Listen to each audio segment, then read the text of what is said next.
All right, this is Unit 5 and 6, Corrections and Extra Credit.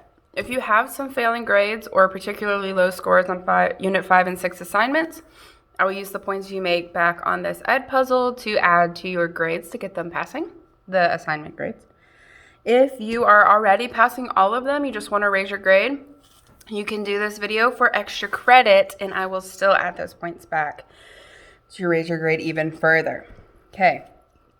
So I'm going to do a problem with you, refresh your memory, and then give you a problem. If you get your problem right, I'll add those points back. Okay, if you miss it, you miss the point. So make sure you're paying attention to the example question. All right. So Unit 5 and 6 was integers. So what is the value of -6 minus -12? Okay. Remember, this is a double negative. Remember, our adding rules for same signs add and keep, different signs subtract, that applies if you have an addition sign. We don't. Okay, this is minus and negative. Those cancel out to just be a plus sign. Okay, remember, a double negative is if there's a subtraction with no numbers between them and then a negative so that they're almost touching.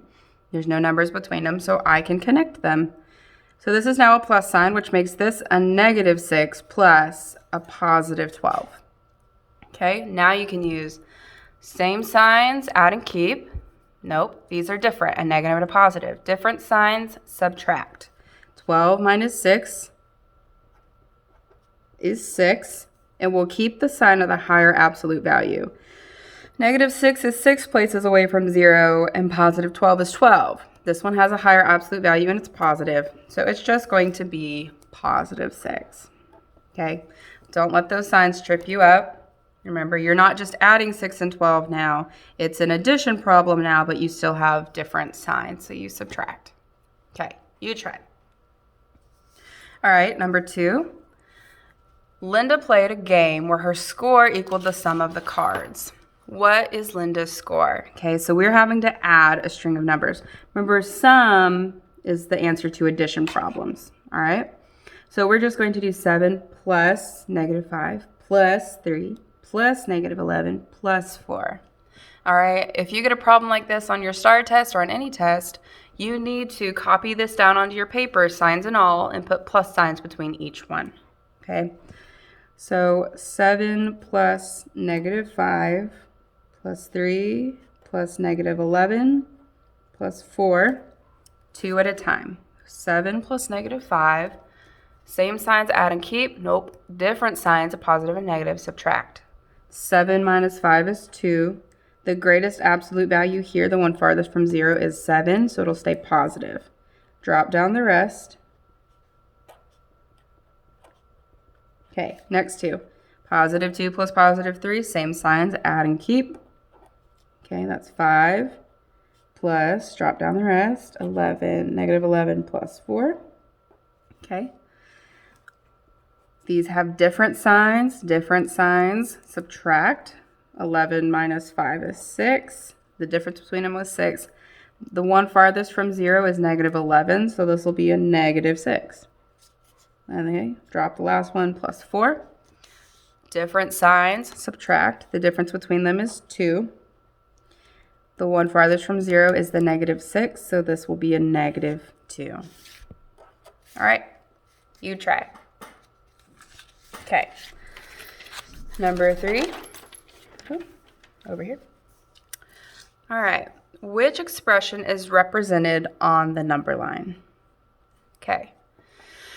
On my number line, I see we're starting at 0. Remember, if it's jumps of the same size and not straight arrows going different directions, okay, the jumps of the same size are multiplication always. If it's straight arrows changing directions, that's addition and subtraction. Okay, you won't see division on a number line. All right, so this is probably. Okay, we start at 0 and we jump back -2. Times, and we have 1, 2, 3, 4 jumps, so we're doing it 4 times. All right, if you're trying to decide if it's a positive or a -4, look at your answer. You ended up at -8. Okay, -2 times a +4. To make sure it comes out negative, we need to cross out this negative, and we need to use a positive so that our answer is negative. If I made that a -4, this would be a +8 because your negatives cancel out when you multiply. Okay, so -2 times +4 equals that -8. Okay, so that's how you write the expression.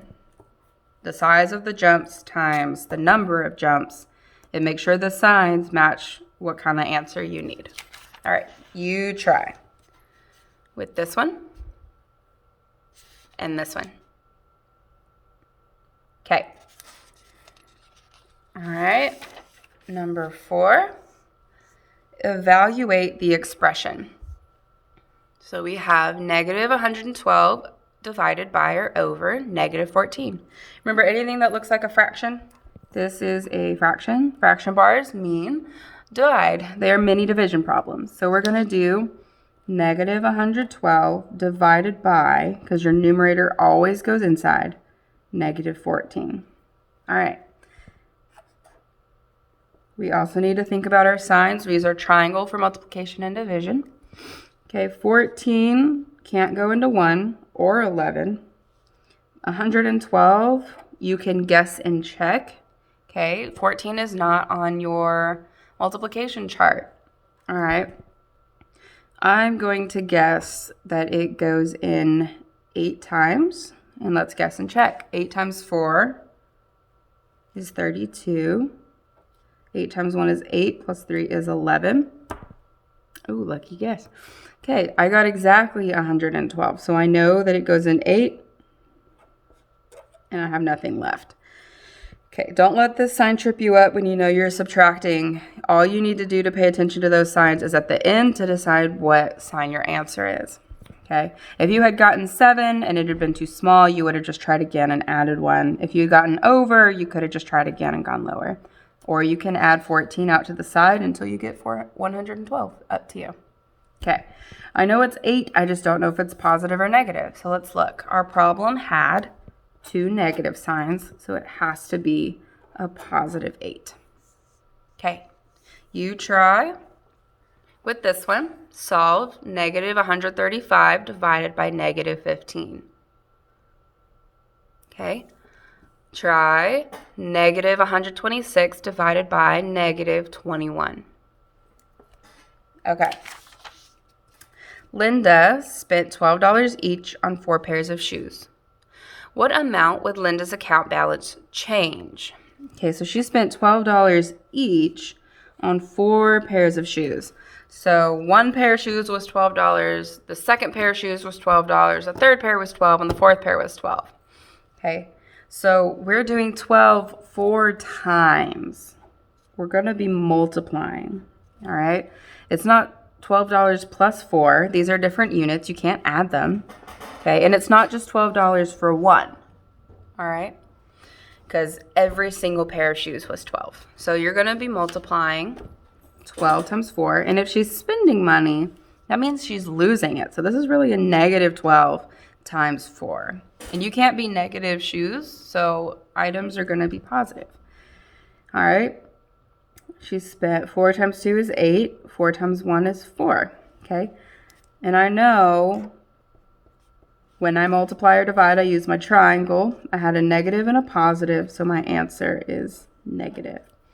Even if you didn't have your signs in your problem, you would have to think her account would change. If you said it went positive, that means you're adding money to it. If you said she's spending money, that means she's losing it. That means you need to subtract that 48, okay? So either way, the change was -48 in her account. All right, you try. Okay, last one, number 6. This is a longer string of integers. What is the value of the expression? Just like the other one, you need to take it 2 at a time, okay? Watch out for your double negatives. Remember, double negatives, there's no number between them. You can connect them, and it's just a positive. So now that's a -4 plus +10, okay? I know these are now different signs, a negative and a positive, so I'm going to subtract. The difference between 4 and 10 is 6.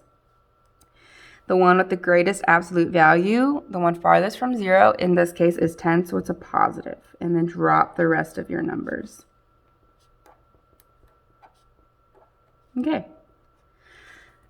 6 plus 12, same signs, add and keep. I know that's 18. Drop the rest. Okay.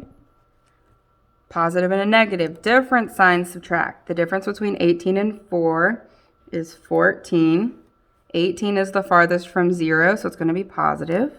Drop your last one.